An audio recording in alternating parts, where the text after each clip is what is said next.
성경 야고보서 4장 13절에서 14절을 찾겠습니다. 들으라, 너희 중에 말하기를 오늘이나 내일이나 우리가 어떤 도시에 가서 거기서 1년을 머물며 장사하여 이익을 보리라 하는 자들아, 내일 일을 너희가 알지 못하는도다. 너희 생명이 무엇이냐? 너희는 잠깐 보이다가 없어지는 안개니라. 너희가 도리어 말하기를 주의 뜻이면 우리가 살기도 하고 이것이나 저것을 하리라 할 것이거늘 이제도 너희가 허탄한 자랑을 하니 그러한 자랑은 다 악한 것이라. 그러므로 사람이 선을 행할 줄 알고도 행하지 아니하면 죄니라. 아멘. 야고보서 4장 13절에서 17절의 말씀을 통해서 사람의 계획과 하나님의 뜻이라는 주제로 우리에게 주시는 하나님의 은혜를 함께 나누겠습니다. 우리는 새해가 되면은 많은 계획을 세웁니다. 그리고 연말이 되면은 이제 그 계획들을 쭉 정리하면서 참 마음대로 계획대로 잘 안 되었구나라고 후회하는 경우가 대부분입니다. 우리가 우리 마음대로 뭔가가 이렇게 되어진다면 얼마나 좋겠습니까? 그런데 이 세상에 사는 사람 중에 자기가 마음대로 원하는 대로 된 사람이 100만 명 중에 한 명도 없을 겁니다. 태어날 때도 자기가 태어나고 싶어 태어난 사람이 없을 뿐더러 살아가면서 자기 마음대로 하고 싶은 거 다 하고 사는 사람들이 얼마나 있겠습니까? 거의 없을 것 같아요. 그리고 인생을 돌이켜보면은 내 마음대로 안 되는 것이 얼마나 잘 된 건지 모릅니다. 내 마음대로 되면요, 우리는 선을 쫓아가기보다는 악을 쫓아가는 경우가 훨씬 확률이 높습니다. 그래서 하나님이 여러 모양으로 우리를 마음대로 내버려 두지 않고 하나님이 자기의 뜻대로 우리를 만들어 가시고 다루어 가시고 이끌어 가심에 대하여 얼마나 감사한지 모릅니다. 오늘 이 본문의 말씀은 하나님을 믿는 사람들이, 여기에 중간에 15절에 보니까 너희가 도리어 말하기를 주의 뜻이면 우리가 살기도 하고 이것이나 저것을 하리라 할 것이거늘 그러잖아요.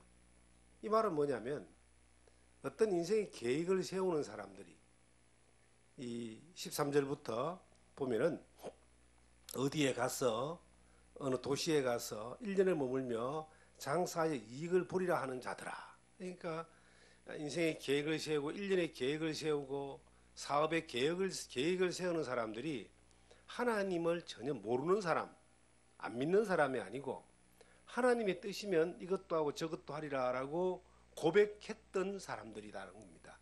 하나님을 믿는 사람들 가운데서 인생의 여러 계획을 세우는데 하나님 보실 때 죄다라고, 이렇게 하면 죄다라고 하나님이 딱 말씀을 통해서 결론을 지어놓은 말씀이 본금 이 말씀입니다. 그 한 마지막 우리가 본 그 17절에 보면은 그러므로 사람이 선을 행할 줄 알고도 행하지 아니하면 죄다 그럽니다. 이 선이라는 말은 15절에 고백한 대로 기록된 대로 하나님의 뜻이면 우리가 살기도 하고 이것이나 저것을 하리라 한 이게 선인 거예요. 하나님의 뜻대로 살고자 하는 이것이 선인데 그 선한 것을 알고도 행하지 않으면 이거는 죄다. 이 하나님 안 믿는 사람한테는 해당이 안 되는 내용이에요. 하나님 믿고 예수 믿는 사람들에게 지금 해당이 되는 이 말씀입니다. 하나님의 뜻을 알았습니다. 하나님의 뜻을 믿었습니다. 하나님의 뜻대로 살기를 작정했습니다. 하나님의 뜻대로 산다고 선포하고 고백했습니다. 그런데 결론이 뭐냐면은 그 하나님의 뜻대로 살지 않으면 그건 죄다 이 말이에요. 고백을 안 하든지 결심을 안 하든지 또 심하면 하나님 앞에 서원까지 합니다. 하나님, 나에게 이 큰 은혜를 주셔서 나로 하여금 새 생명 주시고 살게 하셨으니 이제 하나님 먹든지 마시든지 하나님의 뜻대로 살기를 원하고 이것을 하든지 저것을 하든지 하나님의 뜻대로 살기를 원합니다. 라고 평생을 그렇게 살겠습니다. 이렇게 고백을 했다 봅시다. 이걸 서원이라 그러거든요. 그렇게 한 사람이 그렇게 살지 않으면 이거는 죄다. 그런데 그렇게 안 한 사람은 죄가 덜한 거예요. 몰라서 못하는 것이고 자기가 말하지 않았기 때문에 죄가 덜한 겁니다. 그런데 우리 예수를 믿는 사람들은 죄 사함 받고 하나님 앞에서 구원받아서 영생을 보장받았습니다.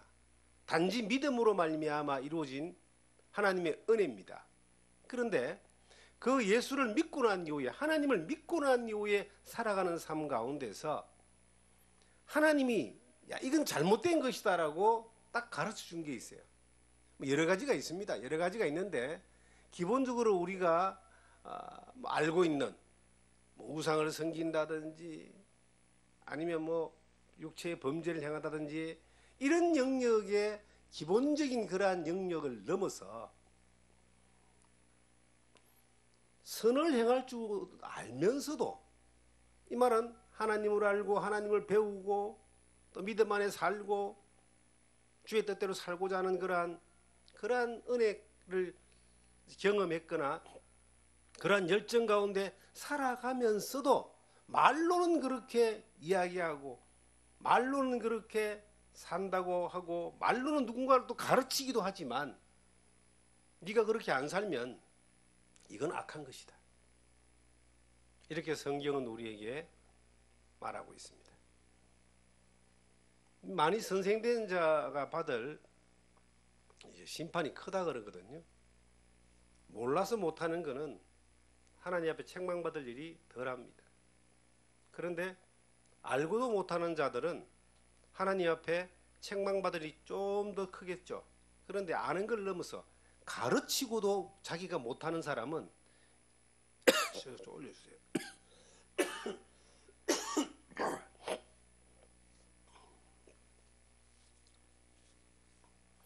남들을 가르치면서도 자기는 안 하는 사람들은 세상에서도 위선자가 되고 손가락질을 받겠지만 하나님 앞에서는 그걸 죄라 그러고 악하다라고 이야기합니다. 우리는 하나님을 믿는 사람들입니다. 예수님을 주님으로 믿습니다. 그래서 주님의 뜻대로 살고자 하는 그러한 간절한 열망이 있습니다. 그리스도의 십자가의 은혜를 믿고 살아가는 사람 중에 주님 뜻대로 살고자 하는 마음이 없는 사람이 누가 있겠습니까? 없었던 사람이 누가 있겠습니까? 지금 내가 비록 그렇게 살아가지 못하고 있다 할지라도 마음 안에는 그렇게 살아야 된다라고 하는 그러한 방향이 정해져가 있습니다. 그런데 우리가 살아가는 삶 가운데 그런 것을 알고도 그런 것을 행하지 않으면은 하나님이 악하게 보시는 거예요. 오늘 이 본문에 보면은 1년을 어느 도시에 가서 장사를 하겠다, 이익을 보겠다 하는 그런 계획을 세우는 사람이 있습니다. 그 계획 세운 게 뭐 잘못된 겁니까? 우리가 살아가면서 1년을 계획 세우고 한 달을 계획 세우고 누구나 그렇게 살잖아요. 그게 잘못된 게 아니라는 거예요. 그 계획을 세우라 이 말이에요. 그런데 그 계획의 목적이 뭐냐? 그 목적이 주의 뜻대로 그 살아가는 것이 목적이냐? 아니면 잠깐 있다가 사라지는 그 물질이나 명예나 자기의 성공을 찾고자 하는 이것이 목적이냐? 목적에 따라서 그의 결정과 행위가 악이 되기도 하고 선이 되기도 하는데 그 목적이 이거 4절에 보시면 내일 일을 너희가 알지 못하는도다. 너희의 생명이 무엇이냐? 너희는 잠깐 보이다가 없어지는 안개니라. 잠깐 있다가 사라지는 것이 우리의 인생인데 네가 그 1년을 계획하면서 다른 도시에 가서 장사를 하고자 하는 목적이 뭐냐는 겁니다. 그 목적이 내 인생과 함께 사라지는 세상에 잠깐 있다가 사라지는 금은보화와 부귀영화냐 아니면 그 목적이 주의 뜻대로 살아가기를 원하는 네가 주의 뜻이 이루어지는 것을 위하여 가는 목적이냐, 이 이야기를 지금 하고 있는 거예요. 우리가 살아가면서 우리는 경제활동도 해야 되고 가정생활도 해야 되고 사회생활도 해야 되고 필연적으로 뭐 산에 들어가서 혼자 살지 않는 한 사람들과 더불어서 살아가야 되기 때문에 어떤 계획을 세웁니다. 미국 같은 경우는 그 주급을 준다 그러잖아요. 일주일이라면 일주일치 주급을 줘요. 일주일 단위로 그 삶을 계획하고 살아요. 우리나라는 월급 개념이잖아요. 월 한 달을 살아가는 것을 경제를 중심으로 해서 계획을 세웁니다. 그리고 이제 그 막노동 하시는 분들은 하루 일당 하루 받으니까 하루 계획을 세우고 살잖아요. 어쨌든 계획을 세우고 살아가는데 그 계획을 세우는 가운데 내가 잠깐 있다가 사라지는 안개와 같은 이 세상에 썩어지는 것들을 쫓아가는 것에 대한 중심으로 계획을 세우느냐, 아니면 썩지 아니하고 영원한 주의 뜻, 하나님의 뜻이라고 하는 거기에 맞추어서 계획을 세우느냐. 하나님의 뜻에 맞추어서 계획을 세웠을 때 그것은 시작도 과정도 결론도 하나님이 기뻐하십니다. 하나님이 영광 받으십니다. 고린도전서 10장 31절에 너희가 먹든지 마시든지 무엇을 하든지 하나님의 영광을 위해 살아 그럽니다. 많은 믿음의 선진들은 그렇게 살았고 지금도 많은 그리스도인들이 그렇게 살아가고 있고 또 살려고 하고 있는데 우리는 지금 어떤 모습으로 사느냐는 겁니다. 이제 새봄이 되면은 많은 계획을 세웁니다. 특히 이 산골에는요, 봄 되면 겨울 내에 움츠려 있다가 모든 사람들이 거의 대부분 바쁘게 움직입니다. 오늘 이 비가 오는데 옆에 밭에서는 멀리 서울 사는 사람들이 와가지고 비 맞으면서 잡초를 치더라고요. 기계 소리가 들려요. 봄 되면 뭐라도 안 하면은 이 땅이 이제 못 쓰는 땅이 돼버립니다. 그래서 뭔가를 막 사람들이 막 해요. 비료도 주고 뭐 거름도 주고 또 땅도 갈고 막 하는 겁니다. 1년을 계획하니까 지금 아무것도 안 보여도 막 지금 막 일을 하잖아요. 우리도 지금 이 인생을 살아가는 가운데 움직여야 되는데 무엇을 위해서 움직이는 거예요? 어느 날 우리는 하나님 앞에 가게 됩니다. 주님 앞에 서게 됩니다. 주님이 부르시면요, 우리가 아무리 바빠도 주님이 부르시면 그냥 가야 돼요. 지난주에도 장례식장 조문을 다녀왔습니다. 근데 전혀 뭐 계획도 없었는데 갑자기 운명하셨다고 그런 부고를 받았습니다. 저보다 나이가 어린 어느 목사님이 열정적으로 목회를 하셨는데 갑자기 또 돌아가셨다 그래요. 그 췌장암이라고 하는 그 암 걸리고 뭐 3개월 만에 갑자기 운명하셨다 그래요. 우리는 이렇게 살다가 하나님이 부르시면은 그냥 가야 됩니다. 거부할 수도 없고 미룰 수도 없습니다.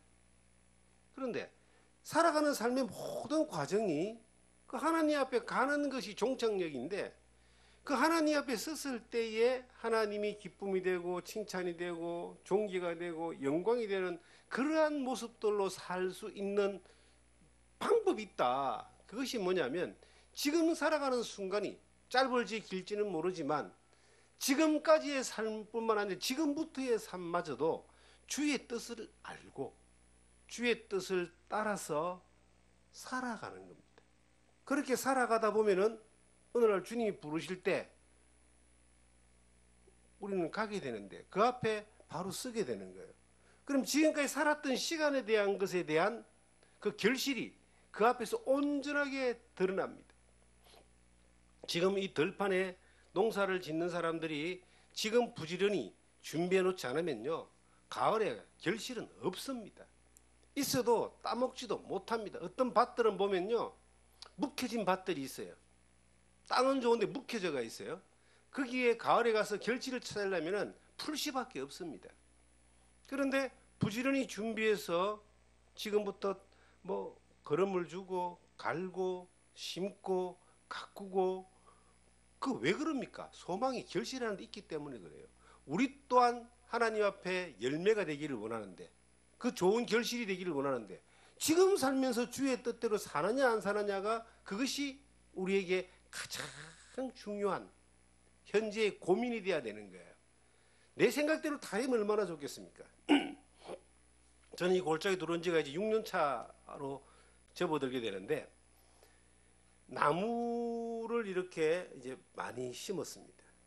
심은 나무가 반 이상이 다 죽었어요.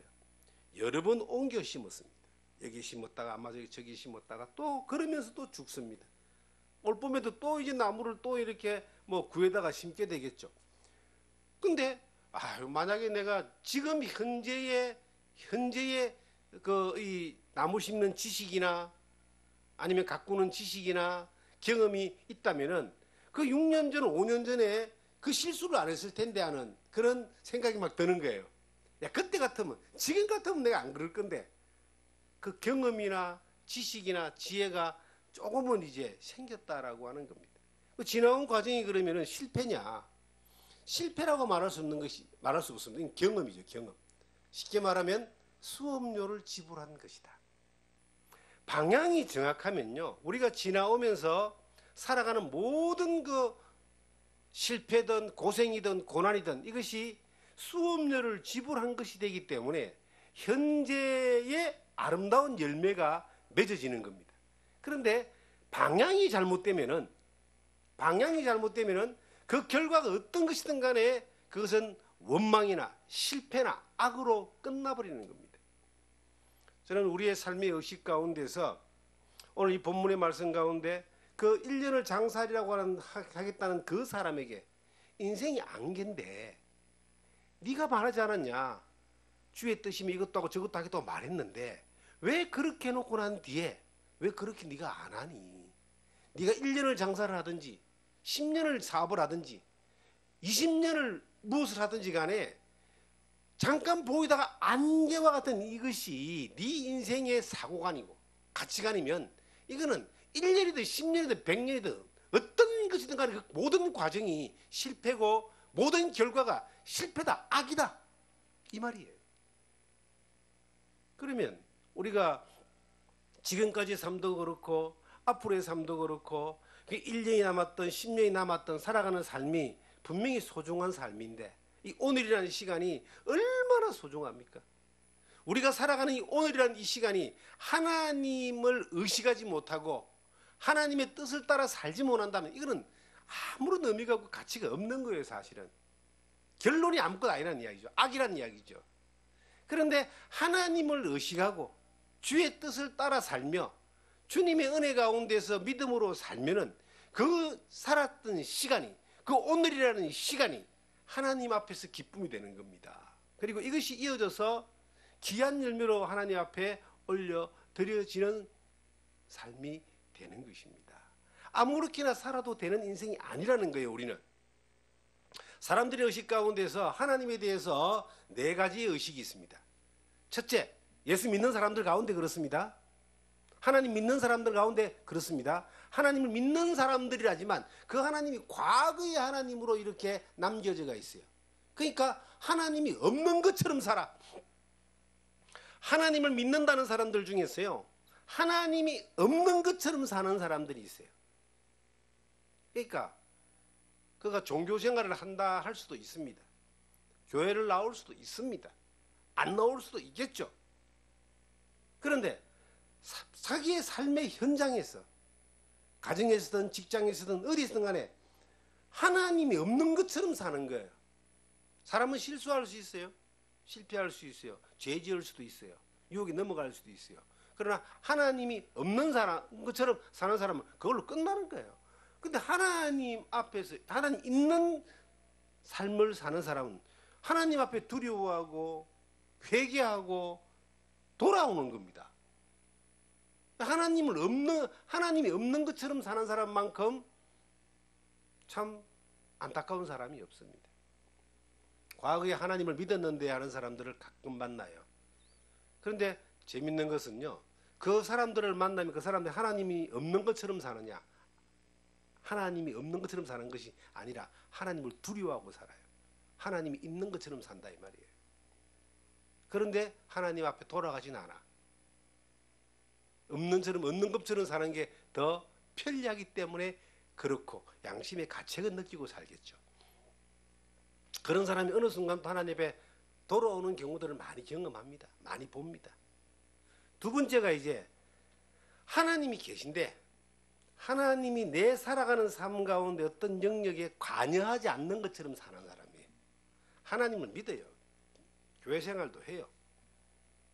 일상 가운데서 또 여러 가지 자기가 해야 될 기본적인 일들을 합니다. 그런데 하나님이 나를 간섭하시는 것을 원하지 않는 겁니다. 하나님의 뜻대로 살고자 하는 것은 그냥 입술에만 있는 것이고 삶은 전혀 자기와 관계없습니다. 오늘 본문에 나오는 사람과 같습니다. 주의 뜻이면 이것도 하고 저것도 하리라 하지만 그 살아가는 삶은 그걸 알면서도 행하지 않아요. 하나님의 말씀을 따라 순종하지도 않습니다. 하나님의 말씀을 따라 절제하지도 않습니다. 하나님의 말씀을 따라 결단하지도 않습니다. 선택하지도 않습니다. 하나님은 하나님이고 나는 나다. 이렇게 이제 구분지어져서 그 이분론이죠, 그죠? 하나님은 믿지만 내 삶은 내 마음대로. 하나님 저를 간섭하지 마세요. 이게 이제 전통적인 종교인들의 모습입니다. 필요할 때만 하나님을 찾습니다. 도움이 필요할 때만 찾습니다. 하나님이 나를 간섭하기를 원하지 않는 삶을 사는 태도입니다. 세 번째가 또 있어요. 세 번째는 하나님도 믿고 또 하나님의 뜻대로 하기를 원하는데 제가 세 번째는 좀 의아합니다. 그런 사람이 참 많아요. 하나님을 믿는 목적이 자기 영광을 위해서. 하나님을 이용하는 거예요. 하나님을 믿는데 하나님에 대한 믿음도 있는데 그 목적이 자기의 영광을 위해서 하나님을 이용하는 거예요. 그런 사람들이 의외로 유명하다던 사람들 가운데 많이 있습니다. 내 이익을 위해서 하나님이 필요한 거예요. 내 목적을 위해서 하나님이 필요한 거예요. 내 계획을 위해서 하나님이 필요한 거예요. 그리고 어떤 일이 이루어지면 모든 영광은 자기가 다 받아 드십니다. 내가 이렇게 해서 이것을 만들었다. 내가 이렇게 해서 이렇게 이루었다. 하나님을 저 위에 모셔놨지만 그 하나님 앞에 영광을 올려드리거나 그 하나님의 뜻을 따라서 자기의 계획을 수정하거나 순종하거나 자기가 하나님 밑에 낮아져서 하나님께 하나님을 올리는 것이 아니라 온전히 그 하나님의 이름을 도용해가지고 자기의 영광으로 초점을 맞추어서 그렇게 자기가 영광받고 사는 사람들이 의외로 우리 주변에 많이 이렇게 눈에 띕니다. 저는 가만히 생각을 해봅니다. 그럼 나는 뭐냐? 앞에 전자의 세 종류의 사람하고 그 세 종류의 사람의 속성이 저한테 다 들어가 있어요. 어떤 데는 하나님이 안 계신 것처럼 이렇게 생각할 때도 있고 어떤 때는 하나님 나를 간섭 안 했으면 좋겠다는 생각할 때가 있고 어떤 때는 하나님 내 영광을 위해서 내 필요를 위해 좀 도와주세요. 그리고 어떤 일을 이루어놓으면 하나님 앞에 내가 잘해서 이랬습니다라고 자랑하고 싶은 그런 속성이 다 들어가 있는 거예요. 다 들어가 있는데도 그 속성대로 가지 않으려고 지금도 애를 쓰는 겁니다. 우리가 항상 두 가지 길이 있습니다. 의의 길과 악의 길이 있습니다.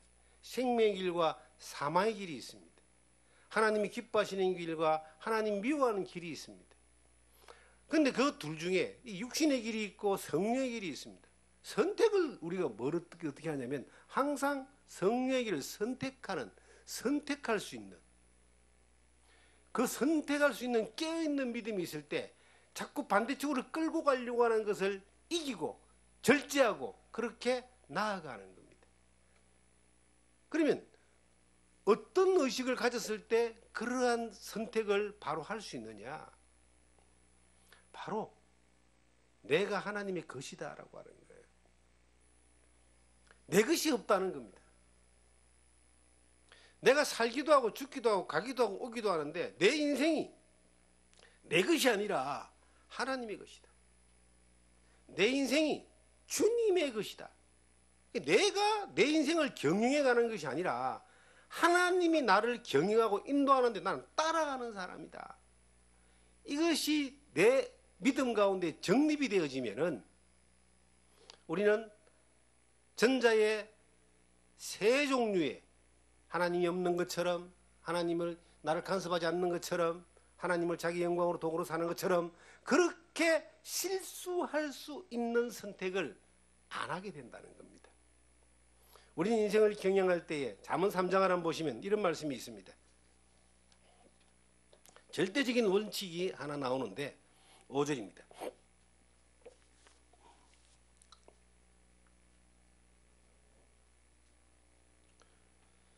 잠언 3장 5절에 보시면 너는 마음을 다하여 여호와를 신뢰하고 네 명철을 의지하지 말라. 6절입니다. 너는 범사의 그를 인정하라. 그리하면 네 길을 지도하시리라. 마음을 다하여 하나님을 신뢰하고 내 명철을 의지하지 않고 범사의 그를 인정하는 겁니다. 범사에 인정한다는 말은, 범사라는 말은 태어날 때부터 죽을 때까지 모든 순간을 이야기합니다. 우리가 하루 24시간 모든 순간을 이야기합니다. 그 모든 순간에 누구를 인정하느냐? 하나님이 나의 주인이시다라고 인정하는 거예요. 하나님이 계신 걸 인정하는 것이 아니라 하나님이 나의 주인이시다라고 인정하는 거예요. 예수님이 나의 주인이시라고 인정하는 겁니다. 성령님이 나를 주관하신다는 걸 인정하는 겁니다. 범사의 그를 인정하라. 그리하면 네 길을 지도한다는 거죠. 수많은 이 하나님의 뜻을 거스리는 그 유혹과 그 모든 선택에서 이것을 이기고 물리치고 하나님이 기뻐하시는 것을 향하여 선택할 수 있는 그러한 지혜를 주신다. 네 길을 지도하시리라. 저는 지도하신다는 그 말에 엄청난 은혜를 받은 적이 있습니다.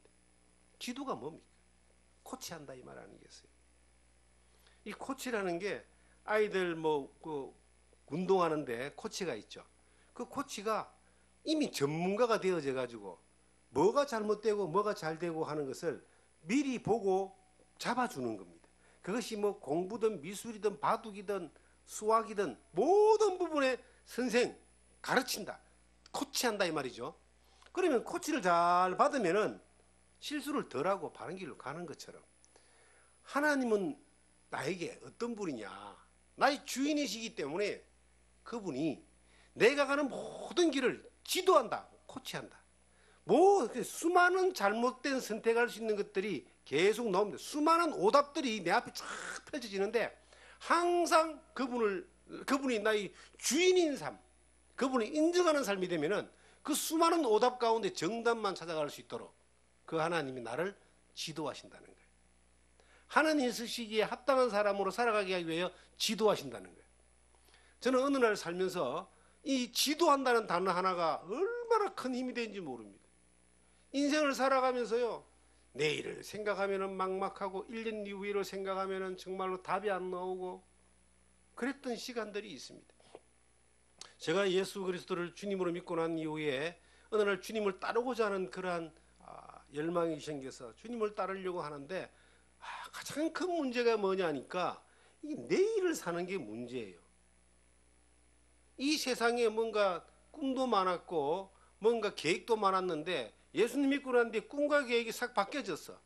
근데 주님만을 위해 살고 싶은 그런 가치관이 들어왔는데도 세상을 사는데 먹고 사는 문제, 의식주 문제가 가장 큰 문제로 와닿았습니다. 그 다음에 내가 결혼해서 장가를 가서 가정을 이루고 자녀가 태어나면은 이 가정을 또 이렇게 이루어 놔야 되는데 이게 가장 큰 문제였다는 거죠. 그래서 감히 결정을 잘 못하는 겁니다. 고민을 얼마나 했는지 모릅니다. 그때 이제 딱 주어졌던 말씀이 너희는 먼저 그의 나라와 그의 의를 구하라. 그러면 네 길을 책임진다는, 하나님이 내 길을 책임진다는 마태복음 6장 33절의 그 말씀이 어느 날 딱 믿어졌는데, 야, 하나님이 나를 구원하신 하나님 나를 책임지시네. 그런데 발을 내딛는 게 너무 힘든 거예요. 한 발 딱 내딛으면 되겠는데 그게 얼마나 머뭇거리고 몇 달 시간 동안 고민하고 기도하고 막 그러는 겁니다. 그때 이제 이 말씀을 외우게 된 거예요. 너는 범사의 그를 인정하라. 그럼 네 길을 지도하시리라. 인정은 했는데, 하나님 믿고 인정하고 결단했는데 뭘 못하냐, 한 발을 내디디려고 하는데 그 한 발이 안 되는 겁니다. 그런데 지도하시리라. 이 지도한다는 말씀이 내가 내디디면 그 다음 걸음을 또 보여준다는, 밝혀 보여준다는 그 의미로 이것이 믿어진 겁니다. 그리고 그냥 저질러 보자 하고 내디뎠는데 그 한 발 한 발 내딛다 보니까 여기까지 온 겁니다. 하나님이 지도하시리라. 내 마음 안에 하나님을 바라보는 그러한 마음이 하나님 전적으로 나의 주인이신데 그 주인이 내 한 발 한 발을 지도하신다. 앞으로 1년 후에 무슨 일이 벌어질지 저는 알지 못합니다. 한 달 후에 무슨 일이 벌어질지 모릅니다. 제가 이 산골짜기에 와서 이 목회를 하게 될지도 저는 10년 전에는 몰랐습니다. 여기 들어오기 1년 전에도 몰랐습니다. 그런데 하나님이 확 불어가지고 이곳에 오게 하시더라고요. 근데 거기에 몸을 맡기는 겁니다. 왜? 나는 하나님을 인정하고 하나님 나를 인도하신다. 나는 하나님을 경외하고 하나님은 나를 지도하신다. 지도하고 인도하는 대로 그냥 발을 디뎌보는 겁니다. 뛰고 디디고 오다 보니까 여기까지 왔습니다. 그리고 앞으로도 마찬가지죠. 이 본문에 나오는 것처럼 1년 후에 여러 도시에 가서 장사를 하여 큰 이익을 보려고 하는 그런 마음을 가지고 있는 사람에게, 야, 이거는 안개야. 우리가 1년의 계획을 세우지 말라는 게 아닙니다. 1년에 어떤 일을 할 것인가, 내년 봄이 되면 또 뭔가 또 있겠죠. 겨울을 지나고 있는데 봄이 되면 또 뭘 할까 생각하다가 또 하겠죠. 그런데 그 하는 목적이 뭐냐 하면은 하나님의 영광을 위해서. 하나님이 가장 기뻐하는 게 뭡니까? 간 영혼이라도 더 예수 그리스도의 십자가의 복음의 은혜로 말미암아 구원받고 하나님의 자녀 되어서 천국 백성으로 삼는 이것이 모든 이유를 불문하고 하나님이 가장 기뻐하는 겁니다. 하나님을 기뻐하시는 그 도구로 쓰임받기를 원하고 살기를 원하고 그리고 또 그렇게 살아오고 그렇게 살아가고 있는 여정 가운데서 단지 우리는 주의 뜻이면 이것도 하고 저것도 하리라는 것이 말이 아니라 구호가 아니라 그냥 가르치는 주제가 아니라 그러한 삶으로 살아가는 겁니다. 이 성경에 야고보서에 다시 나오는 말씀처럼 17절에 그러므로 사람이 선을 행할 줄 알고도 행하지 않으면 죄니라. 하나님의 뜻이면 이것도 하고 저것도 하리라는 이것이 선인데 그것을 알고 가르치고 외치면서도 그렇게 살지 않으면 이거는 정말 악한 것이라는 거예요. 그냥 그렇게 사는 겁니다. 지금 여기까지 오늘 우리가 여기 사는 이것이 하나님의 인도하신 뜻이다라고 저는 그렇게 믿습니다. 하나님이 지도를 받고 인도를 받고 여기까지 왔습니다. 여기에서 주어진 환경 가운데서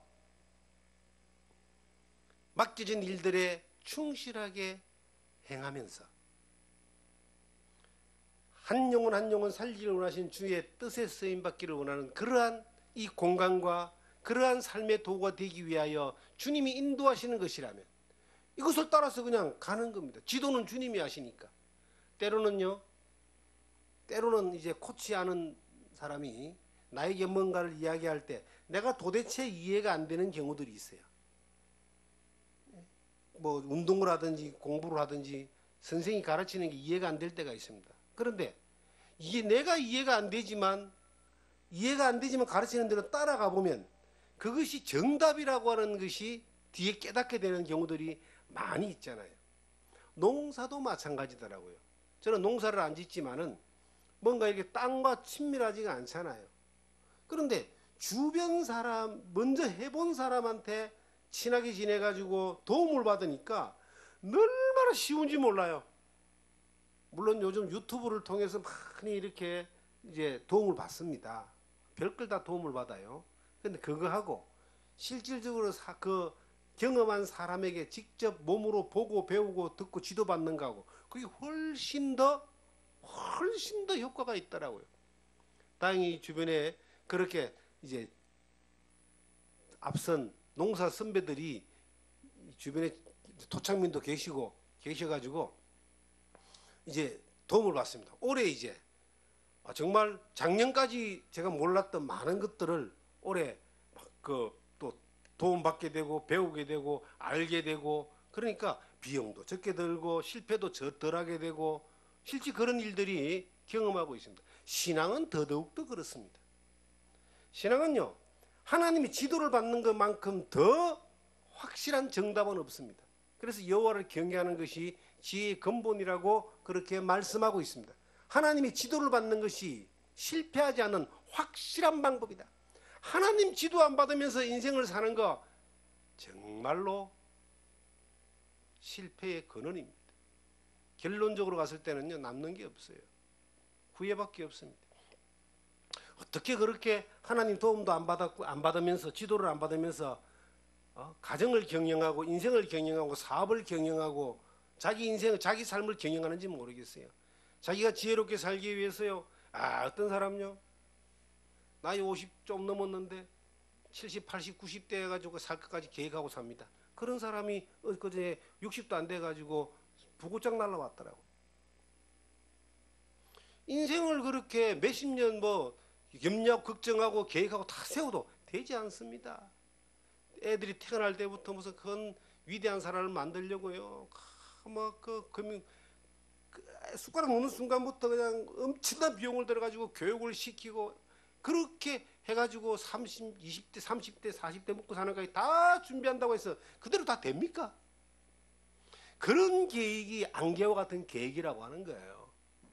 근데 우리의 계획은, 우리는 계획을 잡을 수 있어요. 우리가 주어진 대로 일을 진행하고 또 할 수 있습니다. 그런데 가장 중요한 것이 뭐냐면 하나님의 뜻을 따라서 주님의 영광을 위하여 주의 뜻대로 가겠다 그러면서 가면 하나님이 놀라운 것은요, 우리를 지도하십니다. 성령님이 지도하십니다. 앞선 믿음의 선배들을 통해서 지도하십니다. 성경의 말씀을 통해서 지도하십니다.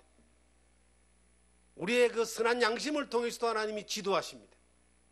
하나님이 그렇게 지도하시니까 인생이, 살아가는 삶이 염려하고 고민하고 걱정해서 해결 안 되는 그러한 수많은 문제가 하나님 앞에 해결되어지고 풀어지고, 그리고 내 안에 그 하나님으로 말미암아 오는 그 기쁨과 평안이 늘 유지되는, 기쁨이 더 또 커져가는 그러한 은혜가 있는 것입니다.